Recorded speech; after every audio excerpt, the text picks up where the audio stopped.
Sir, ये कानिया की file लाओ। आपने मुझे बुलाया सर? मिस्टर वागले, एक्सक्यूज अस। बैठो अविनाश। कानिया के कत्ल के बारे में जानते हो ना? जी सर, एक और अंडरवर्ल्ड किलिंग, आपसी दुश्मनी। और नवाब नाम के हिटमैन के बारे में कुछ जानते हो? हाँ सर, वो अंकल के लिए काम करता था, फिर कानिया के भाई को मारने के बाद वो लापता है सर। कानिया के कत्ल के दिन नवाब उसे मिलने गया था और हमारी खबर यह है कि उसके साथ एक और आदमी था। कौन सर? बाबा, तुम्हारा बड़ा भाई। नवाब को अपाहिज करने का बदला लेने के लिए बाबा ने कानिया को मार डाला। आपको पूरा यकीन है सर? मुझे पूरा यकीन है। जेल से रिहा होने के बाद बाबा और नवाब एक हो गए और शायद सनी के लिए काम भी कर रहे हैं। This is bad news Avinash, क्योंकि सारा पुलिस डिपार्टमेंट जानता है कि बाबा तुम्हारा बड़ा भाई है। यार बाबा, कहीं से 20-25 लाख रुपए मिल जाए, ये मुल्क ही छोड़कर चले जाते हैं। कहां? दूर, बहुत दूर।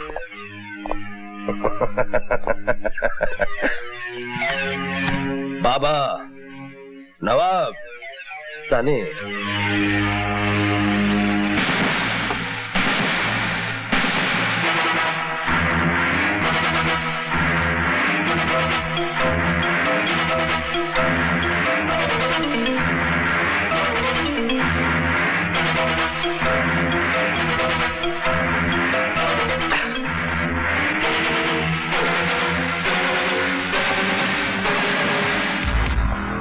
बाबा, मुझे तुमसे कुछ बात करनी है। बोलो।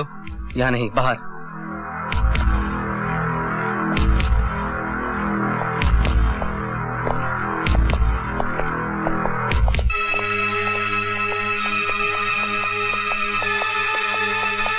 बोलो क्या बात है? आखिर तुम चाहते क्या हो? पहले तुमने मुझे मेरी माँ छीनी, और क्या चाहिए तुम्हें?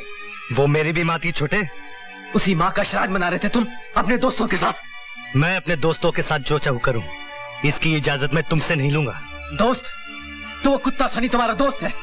मैं जानता हूं तुम उस सनी के लिए काम कर रहे हो। जानते हो, तुम में और सनी में कोई फर्क नहीं। सनी को गुमान है कि मैं उसके साथ काम करूंगा, और तुम्हें यकीन है कि मैं सनी के साथ काम कर रहा हूं। तुम में और सनी में कोई फर्क नहीं, कोई फर्क नहीं। तुम मुझे उस सनी के साथ खड़ा कर रहे हो, उस आदमी के साथ। खबरदार, जो बाबा को हाथ लगाया, यही बीच में मत पर लग रहे, वरना ही खोपड़ी फोड़ दूंगा। तू मुझे जो चाहे कर ले, मैं बर्दाश्त कर लूंगा, लेकिन अगर तूने मेरे दोस्त के साथ कुछ किया तो मैं बर्दाश्त नहीं करूंगा। छोटे, तेरी इस हरकत के जवाब में ये तेरी जान ले लेता अगर मैं इसका दोस्त नहीं होता। और इसके सर पर पिस्तौल रखने के जवाब में मैं तेरा खून पी जाता अगर तू मेरा भाई नहीं होता। बाबा, ये शहर छोड़ के चले जाओ, वरना मैं तुम्हारा और तुम्हारे इन दोस्तों का जीना आराम कर दूंगा। लड़ाई के मैदान से पीठ दिखाकर भागना बाबा की फितरत नहीं, चाहे वो लड़ाई दुश्मन के साथ हो या अपने भाई के साथ। चल नवाब, चल।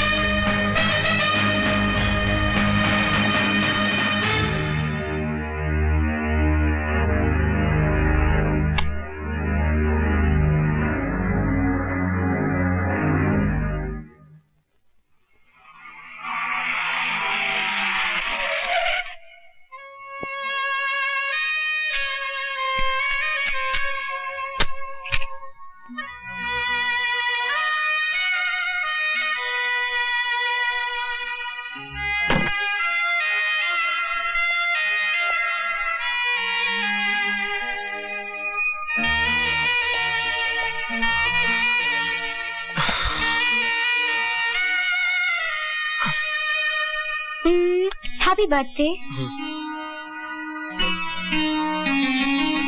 मैंने विश किया, कम से कम थैंक यू तो बोलो। मैं इतनी देर से इंतजार कर रही हूँ।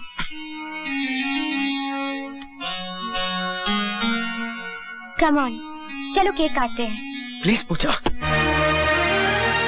देखो पूजा, इस वक्त मेरी दिमागी हालत ठीक नहीं है। मुझे ये सब बर्थडे का बचपना बिल्कुल पसंद नहीं। मुझे किसी की हमदर्दी की जरूरत नहीं है। और मेहरबानी करके मुझे तुम अकेला छोड़ दो प्लीज।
मैं कुछ अर्ज करूं? बुजुर्गों का कहना है कि जब जिंदगी की गाड़ी इश्क के प्लेटफॉर्म पर जाकर अटक जाए तो उस गाड़ी में थोड़ा सा शादी का पेट्रोल डाल देना चाहिए तो गाड़ी आगे बढ़ जाती है। मेरा ख्याल है तुम दोनों शादी कर लेनी चाहिए फटाफट। क्या बात कर रहे हैं कादर भाई? कहाँ शादी के चक्कर में फंसा रहे हैं आप? चक्कर? शादी चक्कर है? हिंदुस्तान की 80 करोड़ जनता बेवकूफ है जो शादी करती है। आप ही एक सियाने जो आसमान से उतरे। और शादी के बाद जो प्रॉब्लम है उसका? शादी के बाद क्या प्रॉब्लम? हनीमून का। ओह, क्या प्रॉब्लम ढूंढ के लाया यार। तेरे को तो 5 रुपए इनाम देना चाहिए। मिलना शाम को। हाँ, अभी हनीमून मनाना तो होटल बंद करता हूँ, ये मना ले। बाबा मैं दूं आइडिया आपको? हाँ बोल। बाबा कल्याण के पास एक छोटी सी पहाड़ी है, उधर एक खोली है। क्या रोमांटिक जगह है। अपने हाथों से 3 मारवाड़ियों को उस खोली में दफनाया था। इससे अच्छी जगह हनीमून के लिए नहीं मिलेगी। अरे बाबा, हनीमून के लिए तिहाड़ जेल से अच्छी जगह तेरे को कहाँ मिलेगी? मेरा मतलब है अंदर नहीं, तिहाड़ जेल के पीछे एक ढाबा है। अरे चुप, ढाबा भी कोई हनीमून मनाने की जगह है? बाबा आपन तुमको बोलता है गोवा में एक होटल है, होटल हनीड्यू। आपन ने उधर डाका डाला था। क्या होटल है। अबे उल्लू के पट्टे, ये लोग हनीमून मनाने जा रहे हैं, इनको खून करने नहीं जा रहे हैं। मून में और खून में बड़ा फर्क होता है, मालूम नहीं है? बाबा तुमसे कोई लड़की मिलने आई है। लड़की? नमस्ते। हाय। हाय। मुझे आपसे कुछ बात करनी है। मैं जरा आर पार को खाने का ऑर्डर देके आता हूँ। बोलो क्या बात है? अभी ठीक तो है ना? नहीं, आपका भाई ठीक नहीं है। क्यों? क्या हुआ उसे? आप ये शहर क्यों नहीं छोड़ देते? जब तक आप यहाँ रहेंगे अभी जलता रहेगा। क्या आपसे अभी का जलना बर्दाश्त होगा? तुम क्या चाहती हो कि मैं अपने माँ के कातिलों को यूं ही छोड़ दूं? वो काम तो अभी भी कर सकता है। वो पुलिस ऑफिसर है, ये उसकी ड्यूटी है। किसका क्या फर्ज है ये हम सब समझते हैं पूजा। अभी को अपने भाई पर यकीन नहीं है और अभी के भाई को अभी के जज्बात की कदर है। ये दोनों भाइयों का टकराव है पूजा। मुझे या तुम्हें बीच में पड़ने की कोई जरूरत नहीं। मैं अभी से प्यार करती हूँ और मैं बाबा के लिए जीती हूँ। निशा, मैं तुम्हें इस तरह जलील होते हुए नहीं देख सकती। और मैं अभी को इस तरह जलते हुए नहीं देख सकती। मुझे अफसोस है कि अपने जेठ के सामने से मुझे खाली हाथ जाना पड़ रहा है। जाकर कह देना अभी से कि उसको ऊंचा रखने के लिए आज भी उसका भाई उसके कदमों में अपनी लाश बिछा देगा। बाबा 1 मिनट, सनी ने बुलाया। कह दो कि बाबा नहीं है। मैं चाहता हूं तुम खुद उससे बात कर लो। लो बात करो। हेलो। बाबा मेरे पास आ जाओ। क्यों? नवाब अब मेरे पास है, उसकी खातिर आ जाओ। नवाब, ठीक है मैं आता हूँ।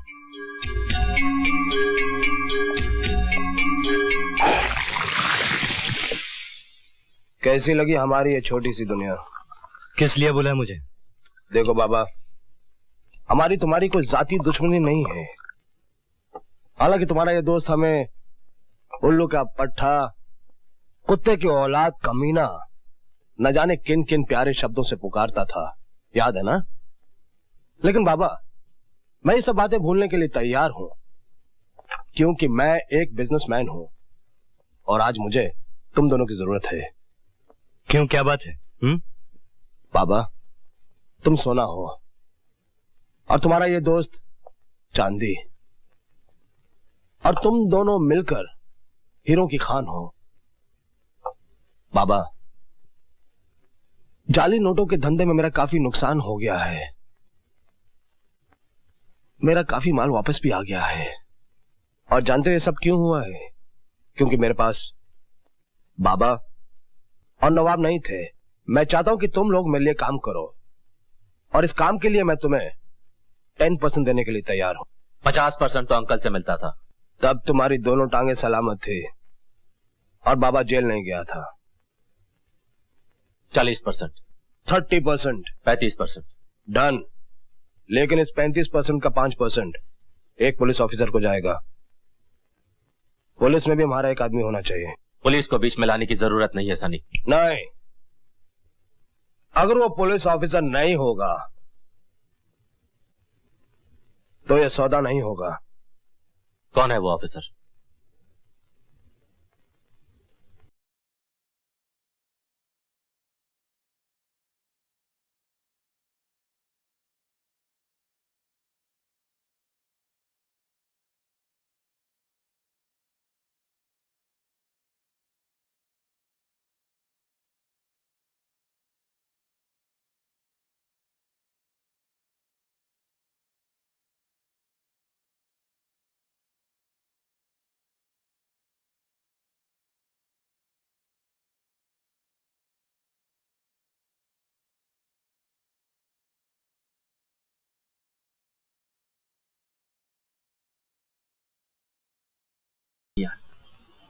सौदा कोई बुरा नहीं था।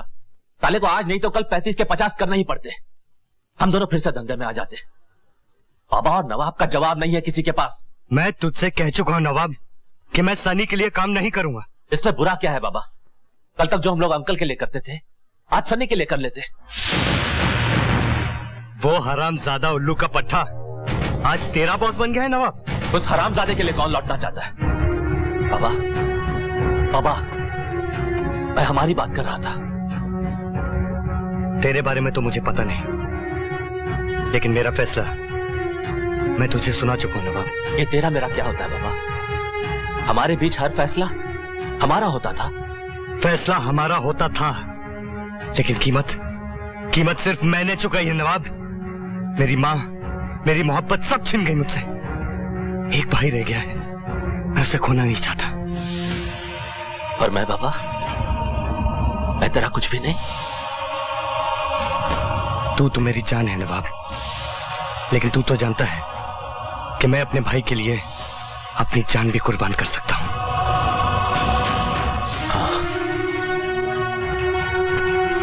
कहां जा रहा है नवाब? अब तेरे रास्ते में मेरा घर नहीं पड़ता बाबा। मैं समझता था नवाब कि कोई समझे या न समझे, तू मुझे जरूर समझेगा। तेरे पास तो भाई था, माँ थी, निशा थी, सब कुछ था, लेकिन मेरा तो इस दुनिया में कोई नहीं था।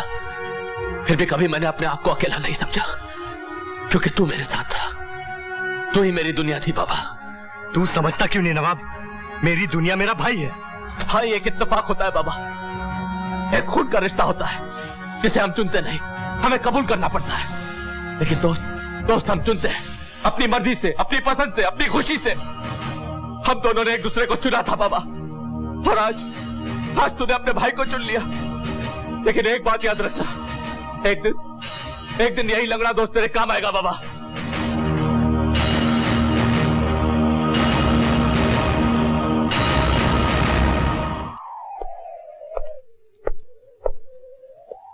मुझे क्यों बुलाया? होशियार करने। सनी तेरे लिए जाल बिछाएगा, संभल के रहना। मुझे अपनी हिफाजत करनी आती है। तेरी जिंदगी खतरे में है छोटे। सनी बहुत ही खतरनाक आदमी है। मुझे ना ही किसी धमकी का डर है और ना ही किसी चेतावनी की जरूरत। मेरी जिंदगी मेरी है। ये बच्चों का खेल नहीं है छोटे। मैं बच्चा नहीं हूं बाबा, क्योंकि आज मेरे सामने कोई बड़ा नहीं। लेकिन तू मेरा छोटा भाई है। मैंने तेरे लिए सब कुछ गवा दिया अभी, और आज अगर तुझे कुछ हो गया तो मैं लाशें बिछा दूंगा। ये शहर देखा है? इस शहर में आग लगा दूंगा, आग। चाहे उसके बाद तू मुझे गिरफ्तार करके फांसी पे क्यों न चढ़ा दे। चढ़ा देना मुझे फांसी पर।